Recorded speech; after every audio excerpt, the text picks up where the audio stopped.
ما شاء الله لا حول ولا قوة إلا بالله العلي العظيم. رب اشرح لي صدري ويسر لي أمري واحلل عقدة من لساني يفقهوا قولي. أعوذ بالله من الشيطان اللعين الرجيم. بسم الله الرحمن الرحيم. الحمد لله رب العالمين، والصلاة والسلام على أشرف الأنبياء والمرسلين سيدنا ونبينا وشفيع ذنوبنا وطبيب قلوبنا ومولانا أبي القاسم محمد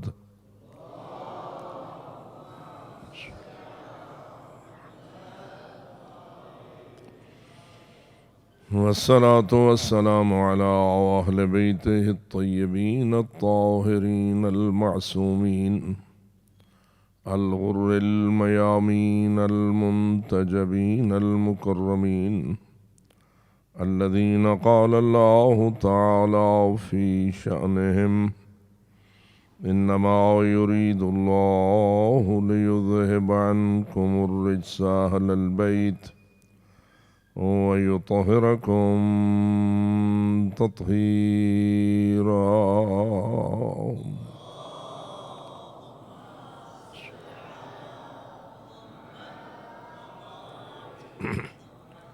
ورحمة الله على أحبابهم وأصحابهم وشيعتهم ومواليهم أجمعين، ولعنة الله على أعدائهم وقاتليهم وظالميهم ملعونين من يوم ظلمهم إلى أبد الآبدين. أما بعد، فقال الله تبارك وتعالى في كتابه المبين وخطابه المتين: بسم الله الرحمن الرحيم. هو الذي أرسل رسوله بالهدى ودين الحق ليظهره على الدين كله ولو كره المشركون. صلوات.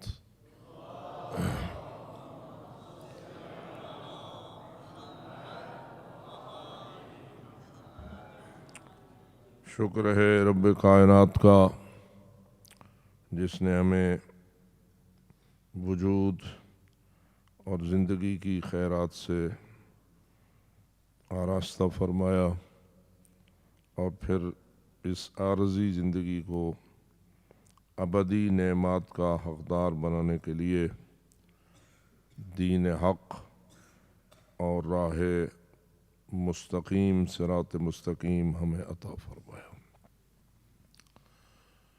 اللہ کے نزدیک اس کا اپنا دین سب سے پسندیدہ ترین حقیقت ہے، اس لیے اس نے اپنے دین کے لیے جو نظام بنایا ہے وہ بے مثل و بے مثال ہے۔ جہاں وہ اللہ کی قدرت کا شاہکار ہے، وہاں وہ اس کی حکمت کا بھی شاہکار ہے۔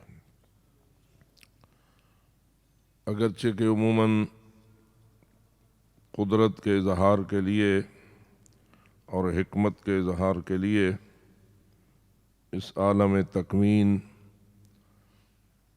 کا حوالہ دیا جاتا ہے، اور خود قرآن مجید نے بھی اس کی طرف توجہ دلائی ہے کہ میں نے اس کائنات کو ایسا خلق کیا ہے کہ حل تری من فطور، کیا تو اس کائنات میں کوئی نقص اور کوئی خلل دیکھنے میں کامیاب ہو سکتا ہے؟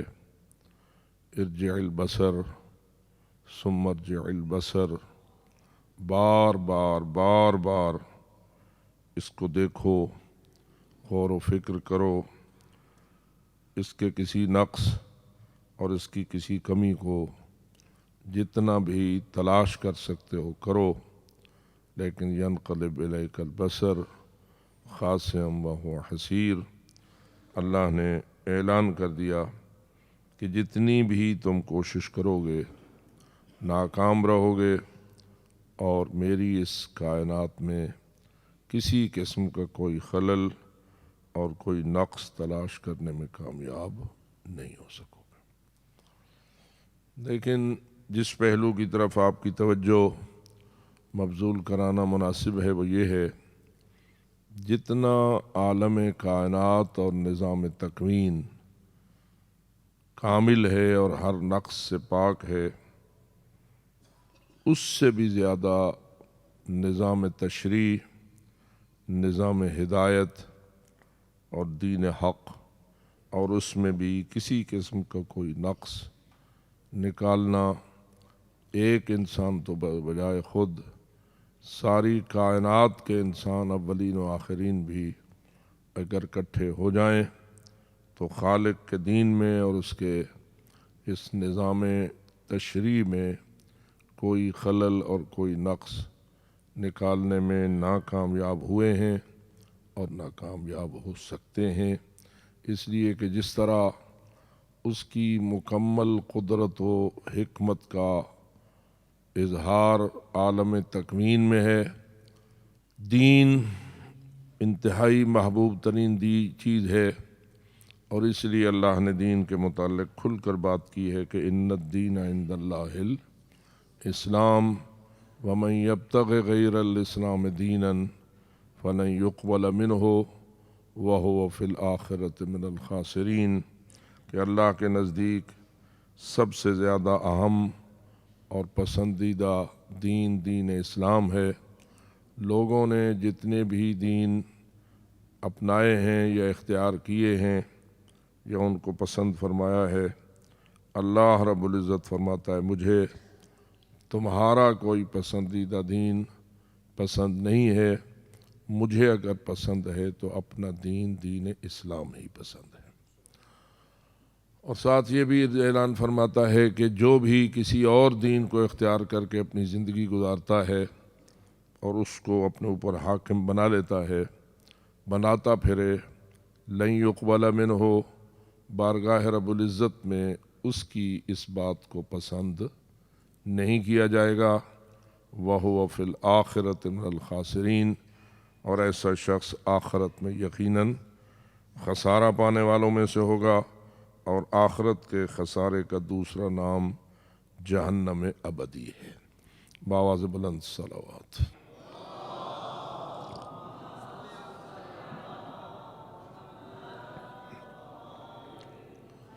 اور میں یہ سمجھتا ہوں کہ اگر وہو فی الآخرۃ من الخاسرین کو باریک بین نگاہوں سے دیکھا جائے تو اس سے یہ بات بھی مستنبط ہو سکتی ہے کہ جو آخرت میں خسارہ پانے والا ہوگا وہ دنیا میں بھی کامیاب نہ ہوگا، اگرچہ کہ لوگ یہ سمجھیں گے کہ وہ کامیاب ہے، لیکن جسے حقیقی کامیابی کا نام دیا جا سکتا ہے اور جو واقعی کامیابی ہے وہ دنیا کے حوالے سے بھی اسے حاصل نہیں ہو سکتی، جو دین اسلام کو چھوڑ کر کسی اور دین کو پسند کرتا ہے۔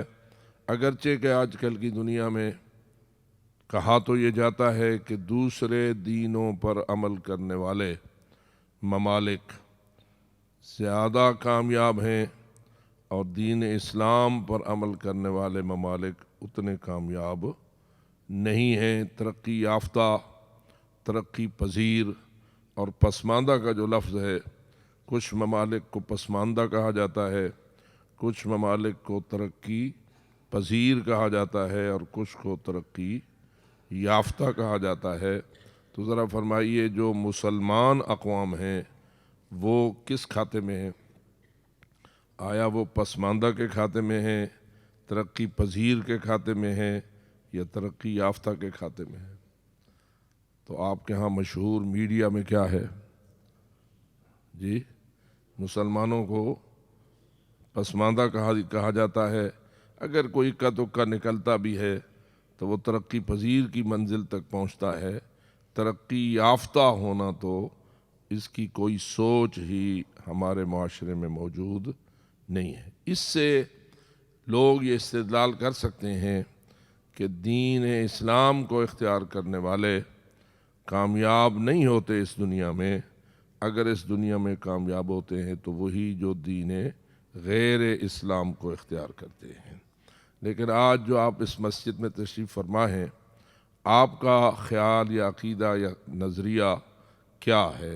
دنیاوی اعتبار سے بھی وہ زیادہ کامیاب ہیں یا مسلمان زیادہ کامیاب ہیں؟ ذرا اس کو اس طرح دیکھیے کہ حضرت امیر المومنین علی ابن ابی طالب علیہ الصلاۃ والسلام محراب مسجد کوفہ میں ضربت کھا رہے ہیں۔ آپ کے سر اقدس سے خون جاری ہوتا ہے، آپ کے چہرے کو بھی رنگین کرتا ہے اور آپ کے ریش اطہر کو بھی رنگین کرتا ہے۔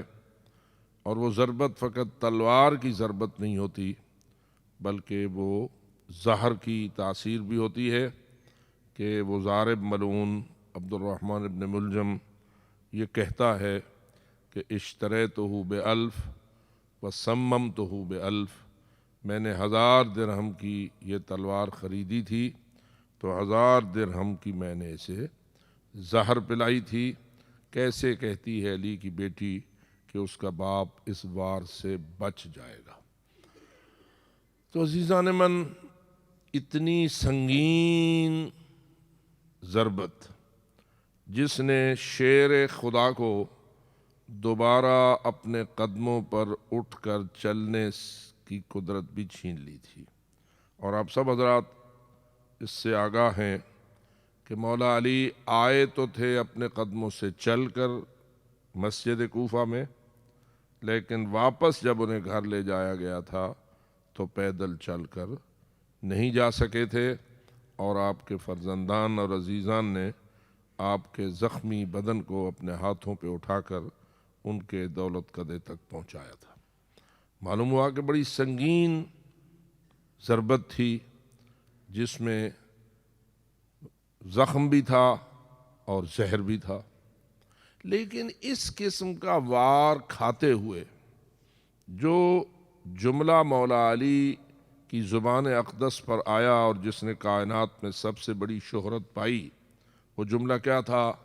بسم اللہ و باللہ و علی ملت رسول اللہ فزت و رب الکعبہ۔ اللہ کے نام سے، اسم خدا سے، اور اللہ کی مدد سے، اور اللہ کے رسول کے دین پر ہوتے ہوئے میں اس ضربت کو برداشت کر رہا ہوں، اور رب کعبہ کی قسم میں کامیاب ہو گیا ہوں۔ اب آپ ذرا اس کامیابی پہ غور کیجئے۔ مولا امیر المومنین اپنے مضروب ہونے اور اپنی اس ضربت کو کھانے جو آپ کی شہادت کا باعث بنتی ہے، اور آپ اس سے پھر بچنے میں کامیاب نہیں ہو سکتے اور اس دنیا کو الوداع کہہ دیتے ہیں۔ سوال یہ پیدا ہوتا ہے کہ کیا تلوار کھانے والا ایسا مجروح شخص کہ جو تلوار اس کی زندگی کے خاتمے کا باعث بن جائے اور اس دنیا سے الوداع کہنے کا باعث بن جائے، کیا وہ تلوار کھانے میں بھی کوئی کامیابی ہوتی ہے؟ عام طور پر تو کامیابی ہوتی ہے دوسرے کو مار دینے میں، دوسرے کو شکست دینے میں، دوسرے کو گرا دینے میں۔ کسی کو مارنا، شکست دینا اور اس کو ختم کرنا، ایسے شخص کو فاتح کہا جاتا ہے، ایسے شخص کو کامیاب کہا جاتا ہے۔ لیکن خدا جانے آپ کا فارمولہ کیا ہے کہ امیر المومنین ضربت کھاتے ہیں تو فرماتے ہیں کہ رب کعبہ کی قسم میں کامیاب ہوں، اور سارا خاندان کربلا میں درجہ شہادت پہ فائز ہو جاتا ہے۔ تنہا ایک امام حسین نہیں بلکہ اپنے پورے خانوادے سمیت سارے شہدائے کربلا شہید ہو جاتے ہیں، اور فقط بات شہادت پہ ختم نہیں ہوتی بلکہ معاملہ اسارت تک پہنچتا ہے۔ اور رسول کی بیٹیاں جس انداز سے قیدی بنا کر بازاروں درباروں میں پھرائی جاتی ہیں، اس کو بھی اگر ساتھ شامل کر دیجئے تو شہادت و اسارت کھانے والا خاندان آیا کامیاب ہے یا ناکام ہے؟ بالفاظ دیگر کربلا کامیاب ہے یا کربلا ناکام ہے؟ آپ لوگوں کا نظریہ، عقیدہ اور دعویٰ کیا ہے؟ حسینیت زندہ باد ہے یا نہیں؟ جی تھوڑا توجہ کے ساتھ، حسینیت زندہ باد اور یزیدیت مرد آباد۔ یہ حسینیت زندہ باد فقط آپ کا نعرہ ہے یا ایک حقیقت ہے؟ جی نعرہ تو بسا اوقات ایسا بھی ہو سکتا ہے کہ گلے پھاڑ کے لگا دیا لیکن ہوا خلاف حق۔ نا حق نعرے بھی تو لگتے ہیں نا، دنیا میں ہیں ہزارہا نعرے لگانے والے کہ ان کے نعرے میں کوئی حق و حقیقت موجود نہیں ہوتی، سب کچھ باطل ہوتا ہے لیکن نعرے لگتے ہیں۔ آپ کا یہ نعرہ حسینیت زندہ باد اور یزیدیت مرد آباد والا، یہ حق و حقیقت پر مشتمل ہے یا فقط نعرہ ہے؟ تو اپنا عقیدہ بیان فرمائیے۔ جو مانتے ہیں کہ حسینیت حق ہے اور یقیناً زندہ باد ہے وہ بآواز بلند صلوات بھیجیں۔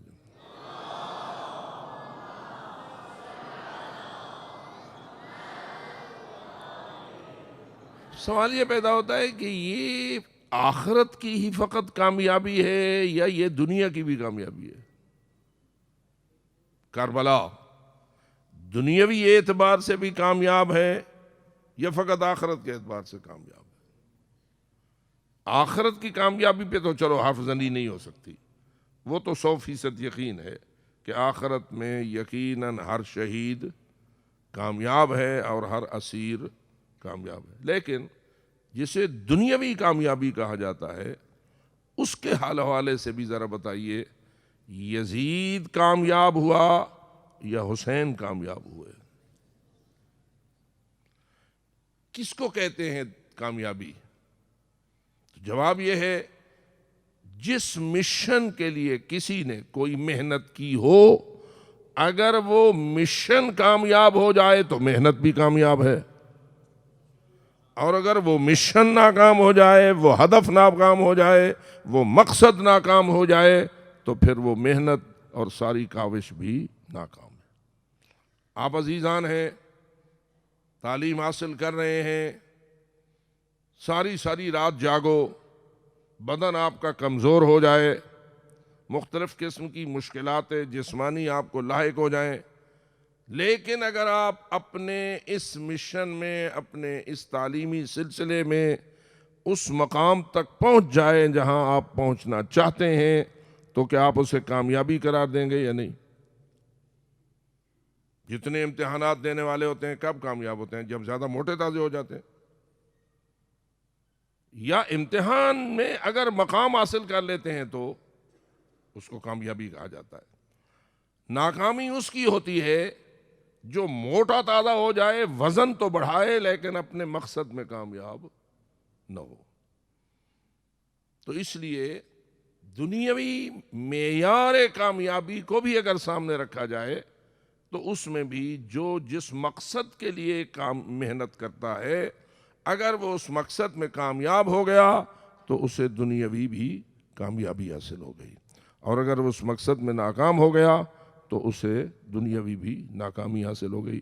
فرمائیے، یہ جو کربلا کا واقعہ ہوا تھا، اس میں امام حسین کا مشن کیا تھا اور یزید کا مشن کیا تھا؟ پھر یزید اپنے ہدف میں ناکام رہا یا کامیاب ہوا، اور امام حسین ناکام رہے یا کامیاب رہے؟ تو جواب یہی آئے گا، یزید اپنے مشن میں ناکام رہا اور حسین اپنے مشن میں کامیاب رہے۔ پس نتیجہ یہ نکلا کہ دنیاوی کامیابی بھی اسی طریقے پر مشتمل ہے جس سے آخرت کی کامیابی حاصل ہو۔ اگر انسان اس راستے پہ چلے کہ جس راستے میں آخرت کی کامیابی حاصل نہ ہو اور خیال کرے کہ میں دنیا میں کامیاب ہوں، اس کی کامیابی حقیقی کامیابی نہیں ہوتی۔ میرے عزیز مہربانوں، اصلی بات ہدف پر ہے۔ ہدف پاکیزہ ہونا چاہیے پہلے نمبر پر، جس کو آپ اپنی نماز میں دعا کے طور پر کہتے ہیں اہدنا الصراط المستقیم، اے اللہ ہمیں کس چیز کی ہدایت فرما؟ صراط مستقیم کی۔ وہ صراط مستقیم کیوں صراط مستقیم کہلاتا ہے؟ اس لیے کہ وہ صراط مستقیم چلنے والے کو اپنی حقیقی منزل تک پہنچاتا ہے، اور جو حقیقی منزل پر پہنچے اس کو پہنچانے والا راستہ بھی کامیاب ہوتا ہے، اور نتیجتاً کامیابی اسی بندے کا مقدر ہوتی ہے کہ جو اپنے حقیقی منزل تک پہنچنے میں کامیاب ہو جاتا ہے۔ اس لیے میں سمجھتا ہوں کہ یہ سوال بھی اپنے مقام پر ہمارے ذہن میں روشن ہونا چاہیے کہ ہم مسلمان جو اسلام کو اللہ کا دین مانتے ہیں اور اپنے لیے دین مانتے ہیں، آیا ہم کامیاب ہیں یا ناکام ہیں؟ فقط آخرت میں کامیاب ہیں یا دنیا میں بھی کامیاب ہیں؟ یہ جو پسماندہ اور یہ ترقی پذیر اور یہ ترقی یافتہ کا جو تصور ہے، میرے خیال میں ان کی تعریفیں ہی غلط کی گئی ہیں۔ یہ تعریف ساری مال و متاع کے حوالے سے ہے، یہ دولت و ثروت کے حوالے سے ہے، یہ اقتدار کے حوالے سے، جھوٹا ہو یا سچا۔ کیا خیال ہے آپ کا، فرعون کامیاب رہا یا ناکام رہا؟ اور حضرت موسیٰ کامیاب؟ تصور ہے نا، اب کتنی لمبی حکومت کی فرعون نے، یعنی حیران ہوتا ہے بندہ جب حضرت موسیٰ کے واقعات پہ نظر ڈالتا ہے تو نظر آتا ہے کہ ابھی حضرت موسیٰ متولد نہ ہوئے تھے کہ فرعون مضبوط حکومت کا مالک تھا۔ اتنا مضبوط حکومت تھی اس کی ظاہری طور پر کہ چھوٹے چھوٹے بچوں کو ذبح کراتا تھا اور کوئی اس کو چیلنج درپیش نہ ہوتا تھا۔ آج کل آپ نے کچھ عرصہ پہلے سنا ہوگا، ایک چھوٹے سے بچے کو قتل کر دیا گیا۔ اس بچے کے قتل نے کیا ہڑبونگ مچایا پوری دنیا میں، اور میڈیا نے اس کو کتنا اٹھایا، اور ان لوگوں کے خلاف کتنا کچھ ہوا، ایک بچے کا قتل جو بے گناہ قتل کیا گیا۔ لیکن فرعون نے کتنے بچے قتل کرائے؟ جہاں تک مجھے یاد پڑتا ہے، امام جعفر صادق علیہ الصلوۃ والسلام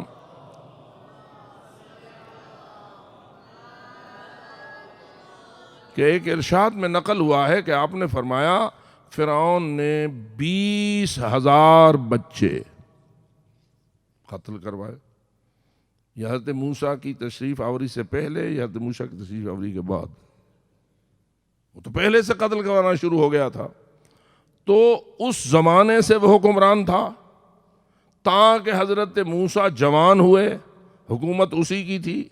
حضرت موسیٰ چلے گئے، حضرت شعیب کی بیٹی سے ان کی شادی ہوئی، 8 یا 10 سال کا بکریوں کا چرانا اس نکاح کا حق مہر قرار پایا، اور حضرت موسیٰ نے اس حق مہر کو بھی پورا ادا کیا، اور 10 سال تک وہ وہاں بکریاں بھی چراتے رہے۔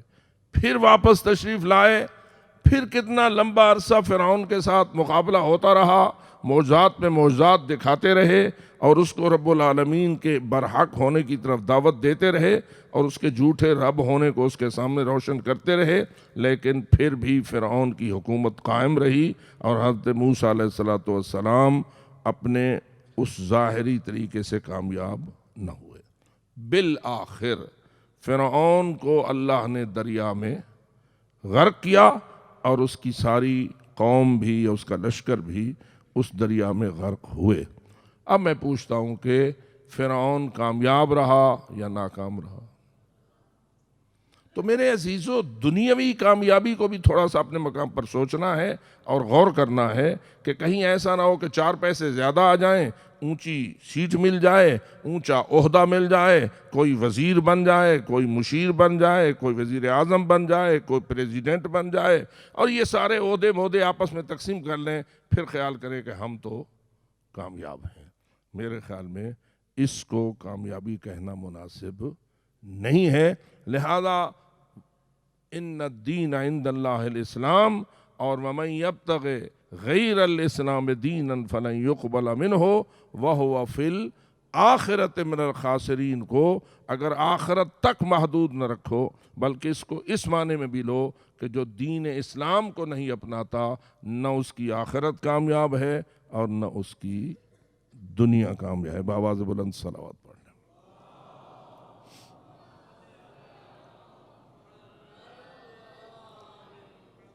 آخرت کا بھی خسارہ اور دنیا کا بھی خسارہ ایسے شخص کا مقدر ہوتا ہے۔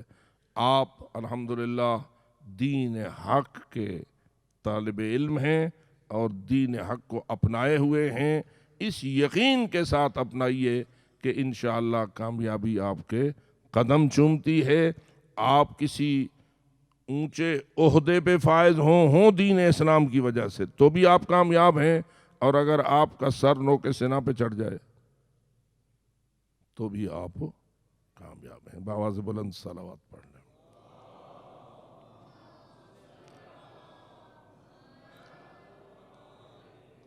تو میں یہ عرض کرنے کی سعادت پا رہا ہوں کہ اللہ کے نزدیک سب سے محبوب ترین چیز اللہ کا دین اسلام ہے،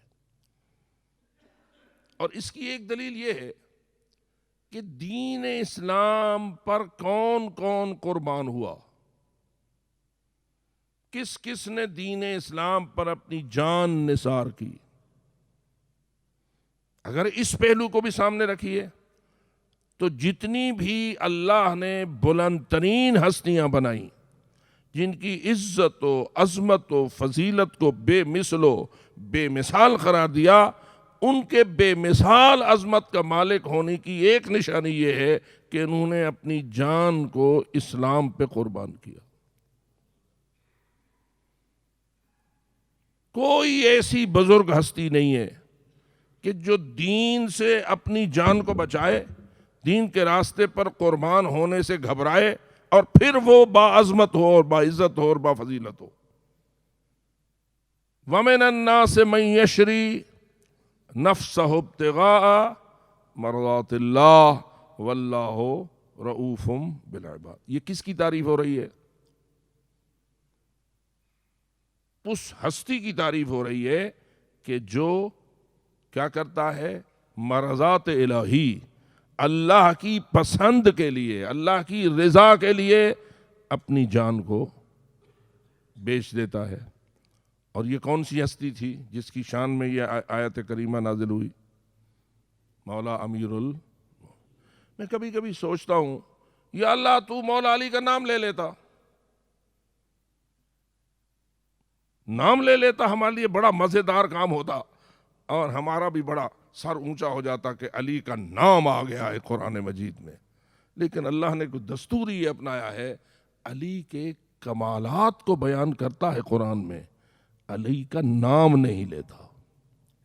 اب آپ کا کیا خیال ہے، کمال بیان کرنا زیادہ مؤثر ہے یا نام لینا زیادہ مؤثر ہے؟ جو روش قرآن مجید کی آپ کے سامنے ہے، بسم اللہ سے لے کے والناس تک، ہے تو سارا قرآن ہی آپ کے عقیدے کے مطابق محمد و آل محمد کے فضائل کو بیان کر رہا ہے، ان کے مناقب کو بیان کر رہا ہے، ان کی شان کو واضح کر رہا ہے، مختلف طریقوں سے واضح ہو رہی ہے شان آل محمد، لیکن نام نہیں آ رہا۔ رسول اکرم کا نام آ رہا ہے لیکن اہل بیت کا نام یا اہل بیت کے لفظ سے آتا ہے یا اپنا نام ان کا نہیں آ رہا، نہ علی، نہ فاطمہ، نہ حسن، نہ حسین، نہ ان کے دیگر فرزندان، ان کا وہ نام نہیں آ رہا۔ لیکن کیا طریقہ ہے قرآن مجید کا؟ قرآن ان کے کمالات کا بیان کرتا ہے، ان کے کمالات کے قصیدے پڑھتا ہے۔ بس معلوم ہوا کہ ایک چیز کا مؤثر ترین طریقہ بیان کرنے کا یہ ہے کہ اس کے کمال کو بیان کرو، ہمیشہ کے لیے یہ روشن ہو جائے گا کہ کمال کون سا ہے جو اللہ کو پسند ہے اور اس کی شان کتنی بلند ہے۔ اور یہی وجہ ہے کہ یہاں مولا علی کا نام نہ لیا بلکہ یہ کہا کہ انہوں نے اپنی جان کو اللہ کی رضا کے لیے بیچ دیا ہے۔ اور واضح ہے کہ یہ بیچ دینا وہ بیع و شراء تو نہیں ہے جو ہمارے بازاروں میں ہوتی ہے، اس کا مطلب یہ ہے کہ وہ اپنی جان کو قربان کر دیتے ہیں رضا الہی کے لیے۔ اور جان قربان کرنا رضا الہی کے لیے، اور جان بھی علی کی ہو، اس سے پتہ چلے گا کہ وہ رضائے الہی کی کتنی شان بلند ہے۔ اب آپ فرمائیے کہ یہ کس چیز کو بچایا مولا علی نے شب ہجرت بستر رسول پہ سو کر؟ آپ کہیں گے رسول اکرم کی جان بچائی، لیکن یا اللہ رسول اکرم کی جان تو کیوں بچوا رہا ہے؟ کیا رسول اکرم کی جان کا قربان ہونا آپ کے لیے شہادت بنتا یا نہ بنتا؟ جب وہ تلواریں لے کر آئے ہوئے تھے، اگر وہ تلواریں رسالت مآب کے بدن کے ٹکڑے کرنے میں کامیاب ہو جاتی تو کیا رسول شہید ہوتے یا نہ ہوتے؟ یہ شہادت رسول اکرم کے لیے عزت ہوتی یا نہ ہوتی؟ عزت ہوتی۔ اللہ نے کیا کیا؟ رسول کو بھی بچا لیا، ان کی جان کو بھی بچا لیا، حتیٰ کہ مولا علی کی جان کو بھی بچا لیا۔ نہ شہادت حاصل ہوئی رسول اکرم کو اور نہ شہادت نصیب ہوئی مولا علی کو، دونوں کو بچا لیا نا اللہ نے۔ اور جبریل و میکائیل کو بھیج کے کہا جاؤ سر اور پاؤں کی جانب کھڑے ہو جاؤ اور ان کی حفاظت کرو۔ یہ کیوں اللہ اس قسم کی حفاظتیں کروا رہا ہے؟ شہادت کوئی گھٹیا چیز ہوتی ہے؟ شہادت گھٹیا چیز تو نہیں ہوتی، لیکن معلوم ہوتا ہے ابھی کوئی ایک ایسا مشن ہے جس کے لیے زندگی محمد کی بھی ضرورت ہے، زندگی علی کی بھی ضرورت ہے۔ اس لیے اللہ وہاں رسول کی جان بھی بچا رہا ہے اور اس کے جانشین کی جان بھی بچا رہا ہے۔ کیوں کہ ابھی تو مکہ مکمل نہیں ہوا، اور ابھی تو اصل دین کی خدمت کا ایک بہت بڑا حصہ مدینہ منورہ میں جا کے مکمل ہونا ہے، اور وہ وقت آنا ہے جب اللہ کہے گا الیوم اکملت لکم دینکم واتممت علیکم نعمتی ورضیت لکم الاسلام دینا۔ وہ منزل آئے گی تو تب جا کے ان ہستیوں کا مشن مکمل ہوگا، بالخصوص رسول اکرم کا۔ تو اس لیے معلوم ہوا کہ مشن کی تکمیل جو ہوتی ہے یہ ہوتی ہے دراصل ہدف، اور انسان کی زندگی کی قیمت میں اضافہ یہ چیز کرتی ہے کہ اس کی زندگی کے ذریعہ اور اس کی قربانی کے ذریعہ کیا چیز بچی ہے اور کس چیز کی حفاظت ہوئی ہے۔ اب آپ غور کریں، دین اسلام پر مولا علی قربان ہوئے یا نہیں؟ کتنے ائمہ قربان ہوئے؟ سارے ائمہ کس پہ قربان ہوئے؟ دین حق پہ قربان ہوئے۔ اور اسی اصول و ضابطے کے ماتحت ہمیں غور کرنا پڑے گا کہ دین کتنا عظیم ہے، دین کی عظمت اللہ کے نزدیک کتنی بلند ہے کہ ان کان دین محمد لم یستقم الا بقتلی فیا سیوف خذینی، اگر محمد کا دین میرے قتل کے بغیر استقامت نہیں پا سکتا تو آؤ تلواروں مجھ حسین کا بدن حاضر ہے۔ قربان ہو رہے ہیں امام حسین، قربان ہو رہا ہے زینب کبریٰ کا پردہ، قربان ہو رہا ہے مستورات تطہیر کا، یہ سارا سلسلہ قربانی کا ہے۔ کس پہ قربان ہو رہا ہے؟ دین حق کی بقا پہ قربان ہو رہا ہے۔ پس معلوم ہوا دین اللہ کے نزدیک سب سے زیادہ اہمیت اور سب سے زیادہ فضیلت رکھنے والی چیز ہے، جس کا اس پہ ایمان ہے وہ بآواز بلند صلوات بھیجے۔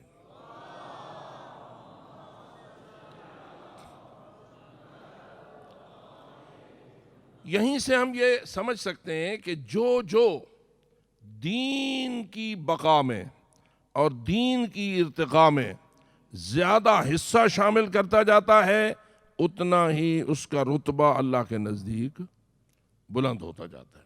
یا یوں کہہ سکتا ہوں کہ وہی دین کے کام آتے ہیں جن کو اللہ نے بلند رتبے عطا فرمائے ہوتے ہیں۔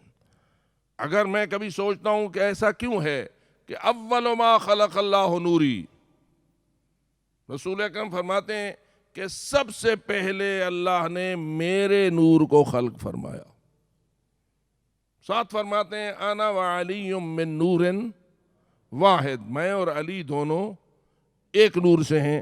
یعنی یہ دو ہستیاں جو کائنات کی سردار ہیں، ان کے نور کی تخلیق سے آغاز کائنات ہو رہا ہے، یا اللہ کیوں ایسا کر رہا ہے؟ تو جواب آئے گا میرا پروگرام یہی ہے کہ میں اپنے دین کے لیے ان ہستیوں کو معین کر رہا ہوں کہ جو سب سے افضل ہیں، اور میں کائنات کی تخلیق کا آغاز افضل سے کر رہا ہوں، مفضول سے نہیں کر رہا ہوں۔ یہ نظام الہی، اس کو سمجھنا چاہیے۔ نظام بھی تو سمجھنا ہماری ذمہ داری ہے نا، کہ الہی نظام کیا ہے۔ تو الہی نظام یہ ہے کہ اللہ نے دین حق کے لیے ان ہستیوں کو ذمہ داری عطا فرمائی ہے، اور جتنی جس کی ذمہ داری زیادہ اہم تھی اتنا اس کی فضیلت بھی بلند تھی۔ ہاں، فضیلت کی اطلاع کیسے ہو، فضیلت کی خبر کیسے ملے؟ تو اللہ نے اپنے رسول کی یہ ذمہ داری لگائی تھی کہ یا رسول اللہ، میں نے آپ کو ایسی اہل البیت عطا فرمائی ہے جیسی کسی نہ نبی کو دی ہے اور نہ کسی رسول کو عطا فرمائی ہے۔ اور چونکہ اس لیظہرہ علی الدین کلہ، یہ دین اسلام مغلوب رہنے کے لیے آیا ہے یا غالب ہونے کے لیے آیا؟ غالب ہونے کے لیے آیا ہے، تو اس کا غلبہ معجزانہ قوت سے ہوگا۔ اللہ اپنی قدرت قہارہ کے ساتھ کرے گا، انہ علی کل شیء قدیر ہے، پس وہ اپنی قدرت کے معجزات دکھاتا چلا جائے گا اور اسلام کامیاب ہوتا چلا جائے گا، یا اسلام کی کامیابی اور دین حق کا یہ غلبہ بذریعہ قربانیوں کے ہونا ہے، بذریعہ صفات کاملہ کے ہونا ہے، بذریعہ اخلاق عالیہ کے ہونا ہے، اور ان ہستیوں کے ذریعہ ہونا ہے کہ جو ہستیاں اپنے فضل میں بھی سب سے افضل ہیں اور اپنے کردار میں بھی سب سے افضل ہیں۔ تو اس لیے میرے محترم دوستو، آج آپ جو بی بی طاہرہ حضرت جناب فاطمۃ الزہرا سلام اللہ علیہا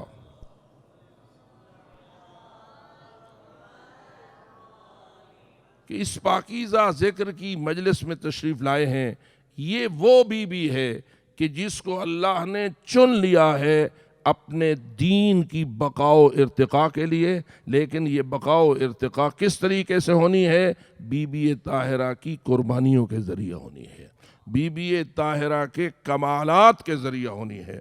انہوں نے اپنے صفات کاملہ کا اس انداز سے دین کے لیے اظہار کرنا ہے، اور دین کے لیے انہوں نے اپنے ان خدمات کو اس طرح پیش کرنا ہے کہ دین بچ جائے گا، زہرا مصیبت کا شکار ہو جائے گی، لیکن زہرا کے مصائب بھی زہرا کی عظمت کا نشان بنے گے اور زہرا کی فضیلت کا نشان بنے گے۔